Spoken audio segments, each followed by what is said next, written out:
अबला जीवन हाय तुम्हारी यही कहानी, आंचल में है दूध और आंखों में पानी। जोहार झारखंड, नमस्कार। लाइव इंडियन गार्ड से मैं केतकी। तो महिलाओं की कथा और व्यथा दोनों आपसे छुपी हुई नहीं है, लेकिन हाँ, वैसी वीरांगनाएं भी हैं भारत में जिन्होंने दहलीज लांघी और भारत को एक नया सबक सिखाया है। बात कर रही हूँ मैं माता सावित्रीबाई फुले की। एक बालिका वधू से शायद आप समझ गए होंगे, एक सीरियल भी बना था, लेकिन ये उस जमाने की बात है। 1831 की चर्चा कर रही हूँ मैं। एक वीरांगना ने जन्म लिया और बदल दी भारत में पढ़ाई की तस्वीर। महिलाओं के जीवन में सीखने की ललक जो है उसे एक नया मुकाम दिया और उस चाह को इम्प्लीमेंट होने दिया, उस चाह को धरातल पर उतारा। महज 9 साल की उम्र में शादी हो गई और दूल्हा भी 13 साल का था। कैसी जीवन! ये वो जीवन है जब आज इसकी परिकल्पना करते हैं तो हंसी आ जाएगी, लेकिन उस समय की कड़वी सच्चाई थी। लेकिन हाँ, कहते हैं ना, जिजीविषा हो अगर तो फिर कुछ भी नामुमकिन नहीं होता।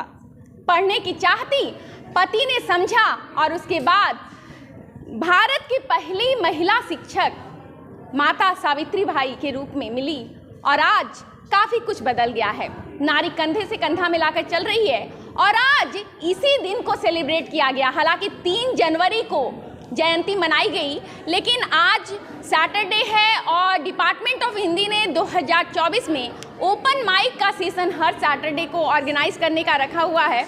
तो आज उसी क्रम में सावित्रीबाई फुले को भी याद किया गया। तो इसी पर बात करने के लिए हमारे साथ हिंदी विभाग के मुकुंद सर हैं, उनसे बात करते हैं। सर, सबसे पहले तो नमस्कार। नमस्कार।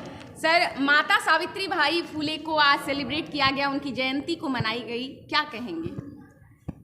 माता सावित्रीबाई फुले एक दलित युवती की एक ऐसी कथा है जो 18वीं शताब्दी में, उस ज़माने में जब समाज में घोर विषमताएं व्याप्त थी जी। ना केवल उनके लिए शिक्षा के दरवाजे बंद थे, बल्कि यूं कहा जाए कि 4 दीवारियों में, घर के 4 दीवारियों के अंदर ही उनका कैदी के रूप में जीवन व्यतीत होता था। केवल घर गृहस्थी संभालना, बच्चों का पालन पोषण करना, यही उनकी जीवन की दिनचर्या थी। लेकिन मात्र 9 वर्ष की उम्र में उनकी शादी हुई। इस 9 वर्ष की उम्र की शादी के साथ भी यह संदेश मिलता है कि उस समय कहीं न कहीं बाल विवाह की प्रथा भी कायम थी। जी। बाल विवाह की प्रथा कायम थी। जैसा कि आपने कहा कि उनके पति ज्योतिबा राव फुले 13 वर्ष के थे और उस समय उनकी शादी हुई। ज्योतिबा राव फुले पढ़े लिखे थे और एक सामाजिक क्रांतिकारी व्यक्ति थे। उन्होंने महसूस किया कि समाज में अगर परिवर्तन लाना है तो केवल पुरुषों को ही शिक्षित होना अनिवार्य नहीं है, बल्कि पूर्ण रूप से सामाजिक बदलाव लाना है तो महिलाओं को पढ़ना बहुत ही ज़रूरी है। और इसी सोच को उन्होंने आगे बढ़ाते हुए सबसे पहले अपनी पत्नी, जिनकी जयंती मनाई जा रही है, जो 3 जनवरी को ही था, परंतु हमारा जो शेड्यूल है प्रत्येक शनिवार को, तो आज हमने ओपन माइक के तहत माता सावित्रीबाई फुले की जयंती मनाया।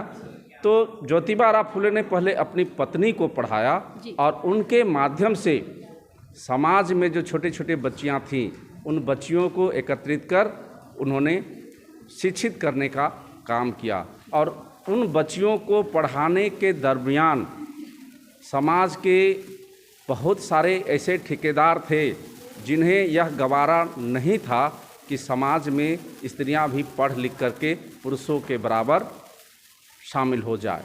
तो काफ़ी कठिनाइयों का उन्हें सामना करना पड़ा।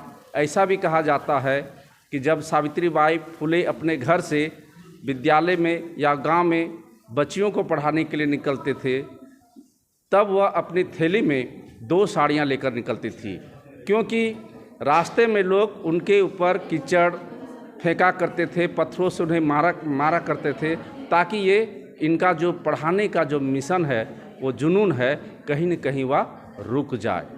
तो स्कूल पहुंचने के बाद पुनः अपना साड़ी को बदलती थी और फिर बच्चों को पढ़ाई थी। इस तरह से अनेकों घटनाएं हैं उनके जीवन से जुड़ी हुई, और उन घटनाओं को अगर आज हम सुनते हैं, इतिहास के पन्नों में जब पढ़ते हैं, तो आश्चर्य होता है कि उस समय जिन्होंने संघर्ष किया, और आज उन्हीं के संघर्षों का परिणाम है कि आज ना केवल छात्राएं, लड़कियां स्कूल में, बल्कि कॉलेजों में, विश्वविद्यालयों में पढ़ रही है। और सबसे बड़ी गर्व की बात है कि आज जो घर की 4 दीवारियों में बंद रहती थी नारियां, आज वही नारी इस देश की प्रथम नागरिक बनकर आज देश के राष्ट्रपति के पद पर गौरवान्वित है, द्रौपदी मुर्मू जी। सर, एक और सवाल रहेगा। ओपन माइक का सेशन BBMKU में मुझे जहाँ तक पता है और किसी विभाग में वैसे चल नहीं रहा है, यहाँ पे इंट्रोड्यूस किया आपने, कॉन्सेप्ट कैसे आया ये आइडिया? एक कॉन्सेप्ट इसलिए